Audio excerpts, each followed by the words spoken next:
Deco here. I imagine you played against someone in a fighting game before who you thought might actually be an ape. What the hell are they doing? They're doing nothing but mash! And it must feel frustrating because if you don't know how to deal with mashing, it's like you lost against someone flailing their arms around and managed to knock you out. But what if he is secretly skilled all along? Welcome to Play Fighting Games, a series on anything and everything I love about fighting games. Chat, can you get me back to the chat? To hopefully convince my friends to learn how to break King's chain grab. Or convince you, dear viewer, to get into these uniquely fighting game experiences. This episode, we're talking about mashing and the skill involved with it.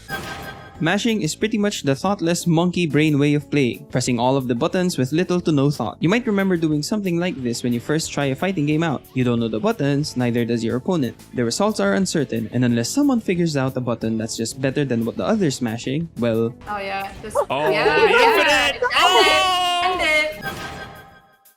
There are various ways you can frame mashing as a skilled thing, like E Honda for example. Until Street Fighter 6, he has to mash to get hands. Being able to get this special move out at the end of combos has to be the hardest thing I had to learn when starting out. Button, button, button into a million buttons in a split second. Not as easy as you think, especially in a pad. Marvel vs. Capcom introduced mashing during a super animation to pump out more damage from the hits. So in a way, it's a skill to be able to do this efficiently and having the awareness to do it every single time. Let alone the skill to have the funds to replace your broken controller after mashing it to hell and back. And if you can get skilled, you can get smart.